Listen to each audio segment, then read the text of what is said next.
खालिद साहब ये फरमाइएगा कि ये सेनेट की कायमा कमेटी फॉरेंसिक ऑडिट करने जा रही है आईपीपीज़ का, अभी ये डिसीजन हुआ है, ज़ाहिर ये भी एक लॉन्ग टर्म प्रोसेस होगा। इस फॉरेंसिक ऑडिट से कहीं कोई एक इस मसले के हल की राह निकल सकती है, कुछ आईपीपीज़ के साथ कोई रीनेगोशिएशन इस बुनियाद पर आगे चलकर हो सकती है? देखिए, रीनेगोशिएशन होना ज़रूरी है, तो एक ये बेसिस तो ज़रूर प्रोवाइड करेगा कि एटलीस्ट हम जो है वो एक इंस्टीट्यूशनलाइज़्ड फ्रेमवर्क की तरफ जा रहे होंगे, जहाँ पे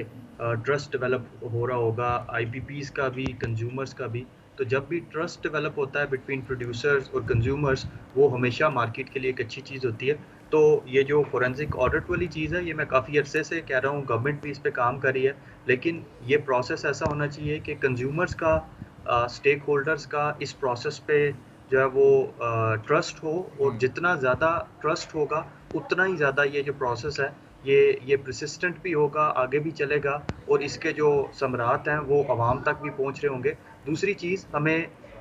ऑडिट के साथ साथ हमें ये भी देखना होगा कि किस तरह से इनोवेशंस लेके आई जा सकती हैं और आईपीपीज़ को स्टीयर किया जा सकता है कि वो इनोवेटिव टेक्नोलॉजीज़ जो हैं वो अपने प्लांट्स में लेके आएँ, ताकि पुरानी पुरानी टेक्नोलॉजीज़ पे जब भी आप रिलाई करते हैं, उसकी फ्यूल कॉस्ट भी ज़्यादा होती है, उसके खर्चे भी ज़्यादा होते हैं, वेरिएबल कॉस्ट भी ज़्यादा होती है। तो हमें किसी एक वे में कम्पेटिटिव मार्केट की तरफ जाना होगा, ताकि एक दूसरे के साथ कम्पीट करके ये वाले आईपीपीज़ जो हैं, ये कम्पेटिटिव मोड में अपनी इनोवेटिव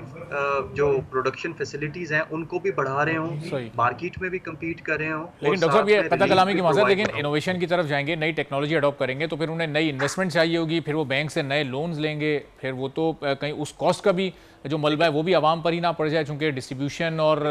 जो ट्रांसमिशन है उसका क्या हाल है वो तो आप और हमारे सबके सामने ही है।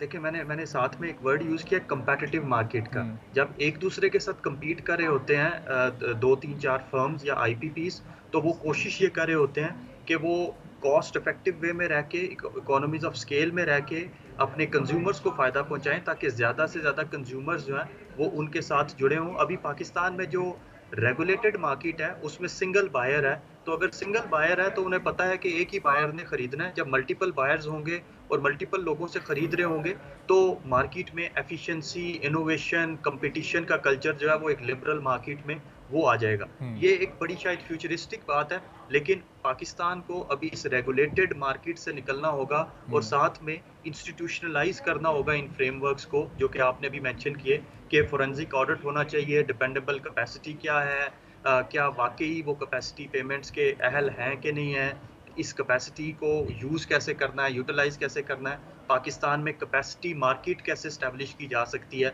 ये भी एक बड़ी इंपॉर्टेंट चीज़ है। ये तब होगा जब आप रेगुलेटेड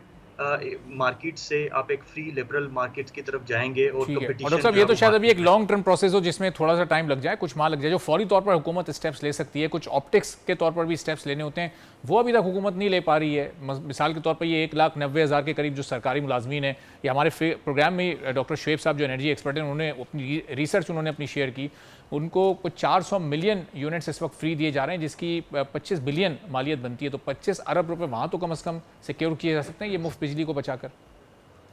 देखिए, ये सिर्फ 25 बिलियन नहीं है, ये ट्रस्ट का मामला है। अगर आप किसी एक स्टेक होल्डर को फ्री बिजली दे रहे हैं और दूसरे स्टेक होल्डर को जो है वो आप एक्सपोनेंशियल इंक्रीज करके टैरिफ चार्ज कर रहे हैं, तो इस तरह की बातें, डिस्ट्रस्ट जो है वो क्रिएट होता है, और डिस्ट्रस्ट किसी भी मार्केट के लिए अच्छा नहीं होता। दूसरी साइड पे लॉ एंड ऑर्डर की सिचुएशन पैदा होती है, लोग इलेक्ट्रिसिटी थेफ्ट की तरफ जाना शुरू होते हैं, नॉन रिकवरी ऑफ बिल जो है वो बढ़ जाता है, क्योंकि लोगों ने अब ये ट्रस्ट करना शुरू कर दिया है कि उनसे नाजायज़ पैसे जो है वो लिए जा रहे हैं। जब भी लोगों में ये वाली चीज़ क्रिएट हो जाती है, फ़िज़ा बन जाती है, तो डिस्ट्रीब्यूशन कंपनीज़ के लिए मसाइल खड़े होते हैं। सब्सक्राइब करें और बेल दबाएं ताकि कोई खबर रह न जाए।